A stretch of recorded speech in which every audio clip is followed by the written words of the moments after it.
মিছিল উপস্থিত আমাদের দরবার শরীফের প্রতিনিধি উপস্থিত আমার বড় ভাই জানেরা উপস্থিত খাজাওয়ার আশেকান এই নগণ্য গোলামের পক্ষ থেকে আপনাদের নিকট জানাই সালাম। আসসালামু আলাইকুম ওয়া রাহমাতুল্লাহি ওয়া বারাকাতুহু। দয়াল নবী করিম সাল্লাল্লাহু তাআলা আলাইহি সাল্লাম ভালোবাসা অর্জন করতে হলে যে পীরের কাছে আসা লাগে, আর পীর ধরলে কি হয়, দুইটা কথা বলেই মিলাদুন নবী সাল্লাল্লাহু তাআলা আলাইহি সাল্লাম পাঠ করব। আপনারা সকলে ধৈর্য ধরে বসেন। দেখেন, খাজা বাবার একজন মুরিদ ছিলেন মাখন বাবু। তিনি যখন মারা গেলেন, গ্রামের লোকেরা তিনাকে পুরার জন্য নিয়ে গেলেন। চিতায় আগুন লাগায় দেয়, কিন্তু পুড়ে না। চিতায় আগুন লাগায় দেয়, পুড়ে না। কয়েকবারই চেষ্টা করার পরে পুড়লো না। তখন তিনার বিবিকে গ্রামবাসী জিজ্ঞাসা করছিলেন, বুঝান আপনি কি, আপনার স্বামী কি করছে বাড়িতে?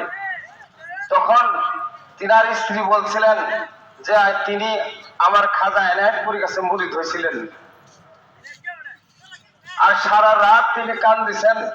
আমি রাত্রে যখন কান দিছে, সকালবেলা তিনার বাজরিসটা আমি ভিজা পাইছি, আর আমি সকালবেলা রাত রৌদ্র দিছি। আমি প্রত্যেক দিন এই ভিজা বালিশটা রৌদ্রে দিছিলাম। আপনারা যদি সেই খাজা এনায়েতপুরী দরবারে যান তাহলে আপনারা বুঝতে পারবেন।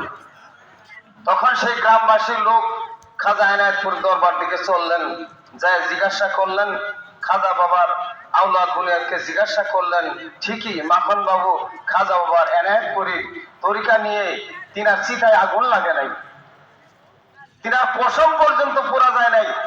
তাহলে চিন্তা করেন কামেল মুকাম্মেল পীর কিরকম ভাবে ধরতে হয়।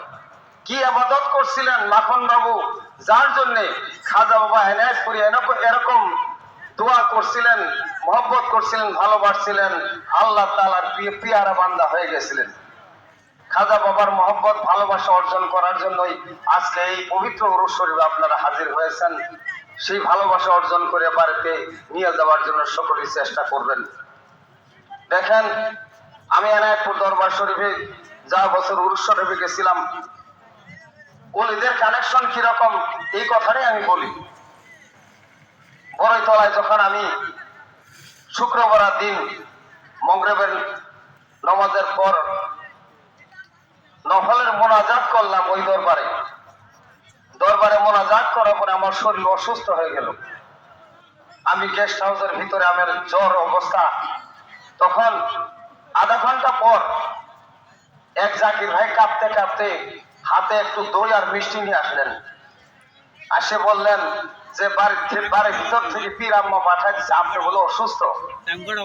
আমি খবর দিলাম, বাড়ির ভিতরে কেমনে খবর পাইল? তাহলে দেখেন, পীর ধরলে সেই মায়া মহব্বত ভালোবাসা অন্তর অর্জন হয় না। আর মুরিদের খবর পীরেরা জানে না, জানে না। জোরে বলেন, জানে কি জানে না? নিশ্চয় জানে। সেই জন্য আমরা পীর ধরতে হয় যে পীরের কথা মুরিদে জানে, মুরিদের কথা পীরে জানে। যেরকম পানি ছাড়া মাছ বাঁচে না, মাছ ছাড়া পানি বাঁচে না, ঠিক নেবে ঠিক সেরকম পীর মুরিদের খেলা। আমি কথা বেশি বলবো না, রহমতের সময় হয়ে গেছে, তাই দুই চার কথা বললাম। এর মধ্যে যদি কোন ভুল ভ্রান্তি হয়ে থাকে আপনারা ক্ষমা করে দিবেন।